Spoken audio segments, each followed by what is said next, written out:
We actually have a rare three-way NHL trade to discuss between the Ottawa Senators, the Anaheim Ducks, and the San Jose Sharks. We'll give you the details coming up next.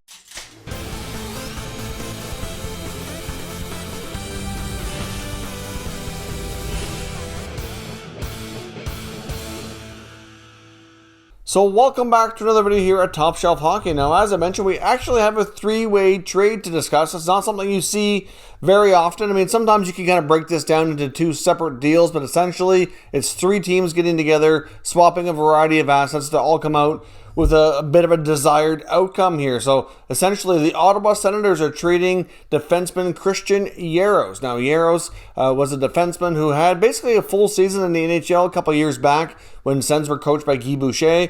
He made the team that year, played majority of the year in the NHL.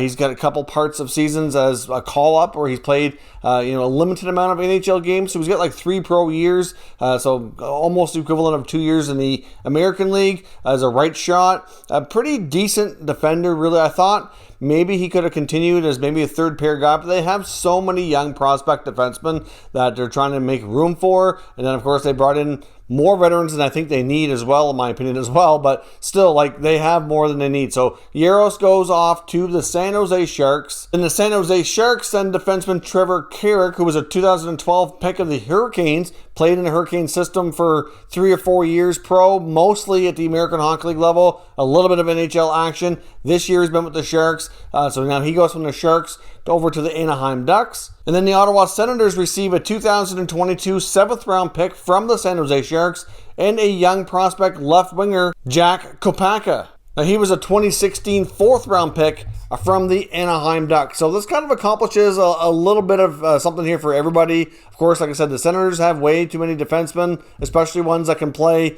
either in like a taxi squad, American Hockey League. So it gives Jaros an opportunity to go to the Sharks, can get more ice time.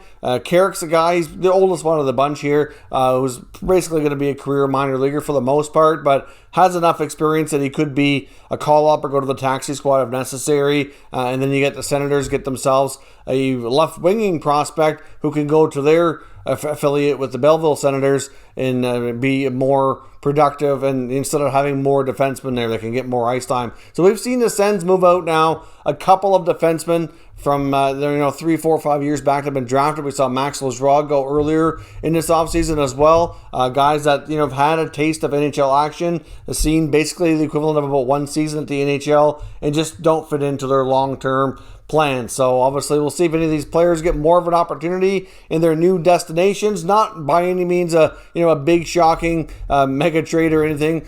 So these players are all kind of fringe players. We'll see what they develop into. It's just not very often that you actually see a 3-team NHL trade. So let me know what your thoughts are down below, and we can continue discussing further. If you're new to the channel, consider subscribing and turning on your notifications so you don't miss any future content. And give this video a thumbs up if you enjoyed it. I'd appreciate it if you did. As always, thank you for watching, and I'll catch you next time.